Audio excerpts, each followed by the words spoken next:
Container को लोगों की जान बचाने वाली मेडिकल क्लिनिक में। हमारे कुछ भी करने से पहले ये शिपिंग कंटेनर्स कुछ ऐसे दिखते हैं, लेकिन काम पूरा होने के बाद ये अंदर से बिल्कुल ऐसे दिखेंगे। जिस क्लिनिक पर हम काम कर रहे हैं वो वीडियो के आखिर में मैसाचुसेट्स जाएगा, लेकिन इस वीडियो में हम बस यही प्रोजेक्ट नहीं करने वाले हैं। हम दुनिया के अलग अलग मेडिकल डेजर्ट्स में 5 क्लिनिक्स भेजने वाले हैं जहां डॉक्टर्स तक पहुंचना बहुत मुश्किल होता है। इस वीडियो में बहुत काम है, चलो शुरू करते हैं। नोलन, क्या तुमने इससे पहले कभी चलाया है? नहीं, मेरे ख्याल से हाथ यहाँ रखते हैं। ओह डूड, बढ़िया। ओके, ये ले लो। अब इसका क्या करूं? पता नहीं, इन्होंने बस काटने के लिए बोला। इस क्लिनिक को इसके आखिरी डेस्टिनेशन तक ले जाने वाला ट्रक आने से पहले हमारे पास बस कुछ घंटे थे। वाव! इन्हें उस कम्युनिटी की जरूरत के हिसाब से कस्टम बिल्ड किया जाता है जहां ये जाने वाले हैं। और कमाल की बात यह है कि ये क्लिनिक्स पूरी तरह कॉलेज स्टूडेंट्स ने बनाकर तैयार किए हैं और 2013 में बिल्ड शुरू होने के बाद से ये स्टूडेंट्स 24 देशों में 60 क्लिनिक्स तैयार कर चुके हैं और अब तक 2 लाख से ज्यादा लोगों तक मदद पहुंचा चुके हैं। अभी यहाँ और काम बाकी है, चलो देखते हैं टेक्सास में मैच का क्या हाल है। अभी हम टेक्सास से गुजर रहे हैं। हम चेस्टर नाम के एक छोटे शहर जा रहे हैं जहां हम पहुंचाएंगे एक लाइफ सेविंग मेडिकल क्लिनिक। ये टाउन इतना दूर दराज है कि इमरजेंसी में मेडिकल केयर मिलना बहुत मुश्किल हो जाता है। इसी साल चेस्टर के एक स्कूल में 2 मेडिकल इमरजेंसीज हुई जहां एम्बुलेंसेज को पहुंचने में लगभग 1 घंटा लग गया। और जब मदद इतनी दूर हो तो हर मिनट कीमती होता है। चेस्टर टेक्सास में ये पहला मेडिकल क्लिनिक है और इन्होंने बहुत कमाल का बनाया है। हमने इसे तब देखा था जब ये तैयार हो रहा था। तब यहाँ बस एक शिपिंग कंटेनर के अंदर लकड़ी के कुछ फ्रेम्स थे। अब ये एक मेडिकल क्लिनिक है। इस क्लिनिक की एक खास बात ये है कि यहाँ पर एक टेली हेल्थ सेंटर भी है। डॉक्टर स्क्रीन के जरिए बात करते हैं, पेशेंट यहाँ बैठता है, अपनी तकलीफ बताता है और फिर डॉक्टर उसकी बातें सुनकर उसका इलाज करते हैं। इस नई क्लिनिक को टिम्बर चलाने वाली है जो चेस्टर की अपनी लोकल हीरो है जो यहीं पर पली बड़ी है। मुझे लोगों को ठीक करने की कोशिश करना अच्छा लगता है। मैं बहुत ही केयरिंग हूँ, लेकिन मेरी मॉम मेरी सबसे बड़ी इंस्पिरेशन है। तुम मुझे रुला दोगी। मुझे इस पर बहुत गर्व है। मुझे लगता है मुझे इस दुनिया में इसलिए भेजा गया है कि मैं लोगों का ख्याल रखूं और अपने फैमिली और कम्युनिटी का ध्यान रखूं। मैं इमोशनल हो जाऊंगी, मैं ऐसी ही हूँ। ये मेरा घर है और मैं आप सबकी शुक्रगुजार हूँ। Thank you. चेस्टर टेक्सास के लोग यहाँ आकर ये क्लिनिक जरूर देखिए। अगर आप यहाँ आएंगे तो हमें बहुत अच्छा लगेगा। अब इस पूरे टाउन को हेल्थ केयर अपने दरवाजे पर ही मिल सकेगा। इससे कम्युनिटी में सच में फर्क पड़ रहा है। इसकी मदद से लोगों को जिंदगी में पहली बार हेल्थ केयर मिल रहा है। दुनिया के दूसरी तरफ हमारी दूसरी क्लिनिक अभी नाइजीरिया के एक हॉस्पिटल में पहुंची है जहां के बच्चों को ओपन हार्ट सर्जरी की फैसिलिटी मिलेगी जो वरना उन्हें कभी नहीं मिल पाती। आपको क्या लगता है नाइजीरिया जैसे देश में ओपन हार्ट सर्जरी कितनी आम है? बिल्कुल भी आम नहीं है। सच तो ये है कि एक पेशेंट के तौर पर नाइजीरिया में ओपन हार्ट सर्जरी मिलने की आपकी चांस 0.00006 है। जैसा हमने नाइजीरिया में अपने पिछले काम से सीखा, अगर किसी पेशेंट को दिल की कोई सीरियस प्रॉब्लम हो तो उसे मदद मिल पाने की उम्मीद बहुत कम होती है। अगर मुझे उस सर्जरी के लिए यूनाइटेड स्टेट्स जाना पड़ता तो मुझे $50,000 से लेके $117,000 तक देने पड़ते।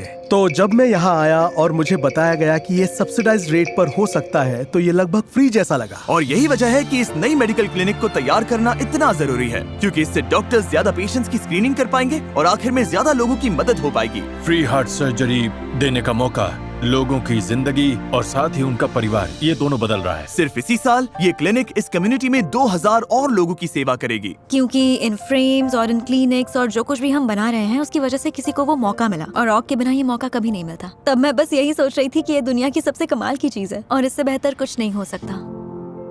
हमने एक क्लिनिक यूक्रेन की जंग वाली फ्रंट लाइंस तक भी भेजी ताकि वहाँ की कम्युनिटीज को बेहद जरूरी मेडिकल सप्लाईज मिल सके। चल रहे कॉन्फ्लिक्ट की वजह से कई हॉस्पिटल्स तबाह हो चुके हैं, इसीलिए बेसिक हेल्थ केयर मिल पाना बहुत मुश्किल हो गया है।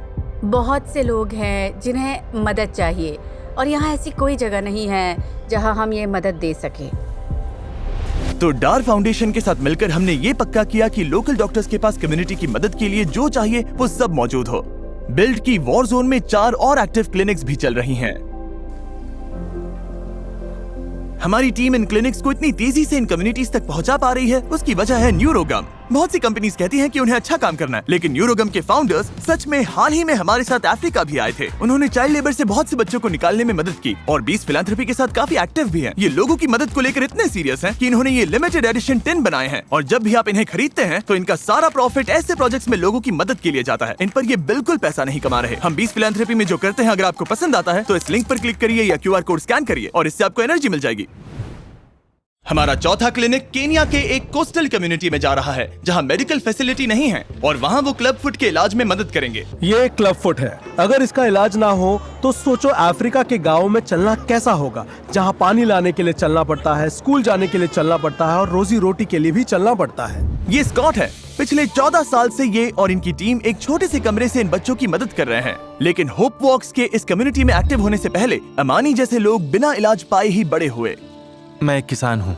मैं अपने घर के आसपास खेती करने की कोशिश करता हूँ, लेकिन क्लब फूड की वजह से मैं अपने फैमिली के लिए ज्यादा कुछ नहीं कर पाता। क्लीफी काउंटी में 16% लोग किसी न किसी डिसेबिलिटी के साथ पैदा होते हैं और उनमें से बड़ी तादाद रूरल एरियाज में रहती है। हर हफ्ते हमारे पास करीब 10 से 15 पेशेंट्स ऐसे आते हैं जो ऐसी डिसेबिलिटी के साथ पैदा होते हैं। क्लब फुट को ठीक करना दरअसल एक काफी आसान नॉन सर्जिकल प्रोसीजर है जिसमें डॉक्टर हर हफ्ते कास्ट की एक सीरीज की मदद से पैर को धीरे धीरे सही पोजीशन में लाता है और ऐसे डिफॉर्मिटी ठीक हो जाती है और जब बच्चा चलने लायक हो जाता है तब पता भी नहीं चलता कि वो क्लब फुट के साथ पैदा हुआ था। तो यहाँ हमारे पास एक बिल्कुल न्यू बेबी है, सिर्फ 2 हफ्ते का, जो क्लब फुट के साथ पैदा हुआ है और उसके पास एक 13 साल की लड़की बैठी है, लेकिन उसे ट्रीटमेंट मिल गया था। होप वॉक्स ने इस कम्युनिटी के बच्चों पर असर तो किया है, लेकिन वो हफ्ते में बस कुछ ही पेशेंट्स तक पहुंच पाते हैं और इसी वजह से ये जगह इन क्लिनिक्स में से एक के लिए बिल्कुल सही है। अभी इस नई क्लब फुट क्लिनिक का अनावरण करने जा रहे हैं और हम पेशेंट्स को डिसेबिलिटी से आजाद होकर चलने में मदद करेंगे।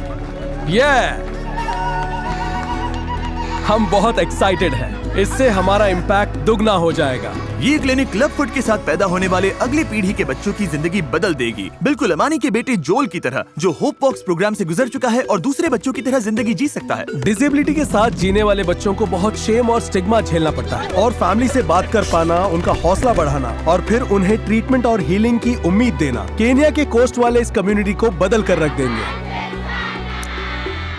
इस वीडियो में हम जितनी क्लिनिक्स बना रहे हैं, तुम्हारे हिसाब से एक साल में कितने लोग इम्पैक्ट होंगे? 10,000 से ज्यादा लोग इम्पैक्ट होंगे। सच में? चलो इसे लोड करके मैसेच्यूसेट्स जाते हैं। आखिरी क्लिनिक तैयार हो चुकी है और फाइनल लोकेशन पर भेजने के लिए रेडी है। हम ये क्लिनिक वॉरचेस्टर मैसेच्यूसेट्स के एक हाउसिंग विलेज में भेज रहे हैं। इस पॉपुलेशन के लिए ये बहुत ही जरूरी है। वाह! अब हम अपने ग्रैंड पेरेंट्स और ग्रैंड चिल्ड्रन को फ्री में हेल्थ स्क्रीनिंग्स, विजन स्क्रीनिंग्स और डेंटल स्क्रीनिंग्स दे पाएंगे, वो भी बिल्कुल फ्री। ये क्लिनिक इस एरिया में हर हफ्ते 40 से ज्यादा फैमिलीज की मदद करेगी। जब से हमने इस वीडियो की शूटिंग शुरू की है तब से 2,500 से भी ज्यादा लोगों की लाइफ में फर्क पड़ा है इन क्लिनिक्स की वजह से और हमारा अंदाजा है कि हम 10,000 और लोगों की मदद कर पाएंगे, वो भी एक साल में। कमाल की बात है ना कि कुछ कॉलेज स्टूडेंट्स ने ये शुरू किया था और इससे पता चलता है कि अगर आप चाहो तो बदलाव ला सकते हो। ये सब आपकी वजह से पॉसिबल हुआ है जो हमारी वीडियोस देखते हैं और सपोर्ट करते हैं। तो थैंक यू। मैं उम्मीद करता हूँ कि ये आपको इंस्पायर करेगा अपनी कम्युनिटी में कुछ बदलाव लाने के लिए।